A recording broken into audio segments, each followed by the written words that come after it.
Lalu sampailah mereka di seberang danau, di daerah orang Gerasa. Baru saja Yesus turun dari perahu, datanglah seorang yang kerasukan roh jahat dari pekuburan menemui dia.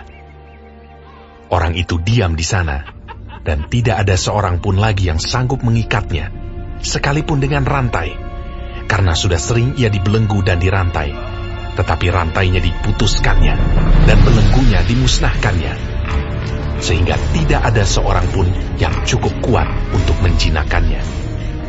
Siang malam ia berkeliaran di pekuburan dan di bukit-bukit sambil berteriak-teriak dan memukuli dirinya dengan batu. Ketika ia melihat Yesus dari jauh, berlarilah ia mendapatkannya lalu menyembahnya, dan dengan keras ia berteriak, "Apa urusanmu dengan aku, hai Yesus, Anak Allah yang Maha Tinggi? Demi Allah, jangan siksa aku!" Karena sebelumnya Yesus mengatakan kepadanya, "Hai engkau roh jahat, keluar dari orang ini." Kemudian ia bertanya kepada orang itu, "Siapa namamu?" Jawabnya, "Namaku Legion, karena kami banyak." Ia memohon dengan sangat supaya Yesus jangan mengusir roh-roh itu keluar dari daerah itu. Adalah di sana di lereng bukit sejumlah besar babi sedang mencari makan. Lalu roh-roh itu meminta kepadanya, katanya, "Suruhlah kami pindah ke dalam babi-babi itu.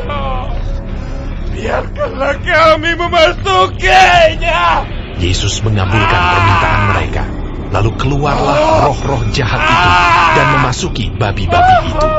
Kawanan babi yang kira-kira 2.000 jumlahnya itu terjun dari tepi jurang ke dalam danau dan mati lemas di dalamnya. Maka larilah penjaga-penjaga babi itu dan menceritakan hal itu di kota dan di kampung-kampung sekitarnya. Lalu keluarlah orang untuk melihat apa yang terjadi. Mereka datang kepada Yesus dan melihat orang yang kerasukan itu duduk, sudah berpakaian, dan sudah waras. Orang yang tadinya kerasukan legion itu. Maka takutlah mereka.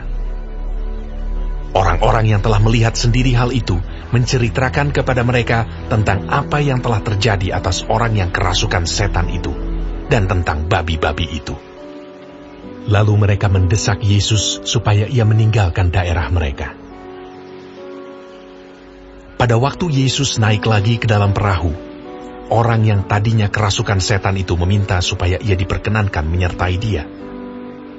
Yesus tidak memperkenankannya, tetapi ia berkata kepada orang itu, "Pulanglah ke rumahmu, kepada orang-orang sekampungmu, dan beritahukanlah kepada mereka segala sesuatu yang telah diperbuat oleh Tuhan atasmu, dan bagaimana Ia telah mengasihani engkau." Orang itu pun pergilah dan mulai memberitakan di daerah Dekapolis segala apa yang telah diperbuat Yesus atas dirinya, dan mereka semua menjadi heran. Sesudah Yesus menyeberang lagi dengan perahu, orang banyak berbondong-bondong datang lalu mengerumuni dia. Sedang ia berada di tepi danau, datanglah seorang kepala rumah ibadat yang bernama Yairus. Ketika ia melihat Yesus, tersungkurlah ia di depan kakinya dan memohon dengan sangat kepadanya, "Anakku perempuan sedang sakit, hampir mati.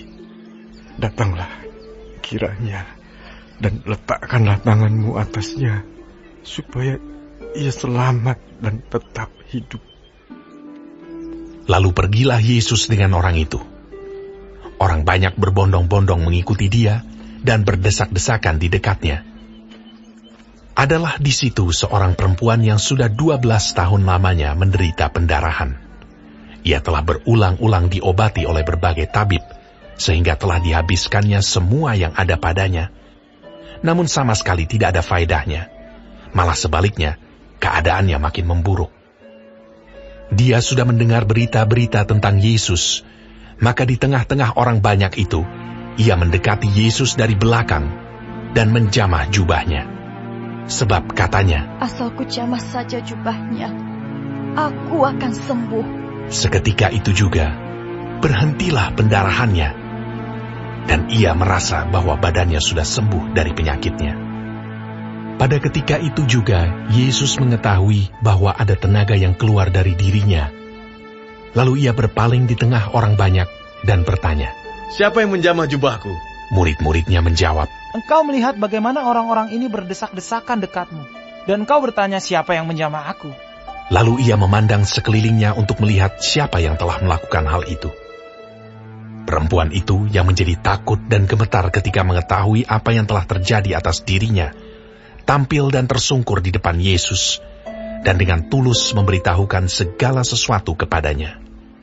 Maka katanya kepada perempuan itu, Hai anakku, imanmu telah menyelamatkan engkau. Pergilah dengan selamat, dan sembuhlah dari penyakitmu. Ketika Yesus masih berbicara, datanglah orang dari keluarga kepala rumah ibadat itu, dan berkata, Anakmu sudah mati. Apa perlunya lagi engkau menyusah-nyusahkan guru?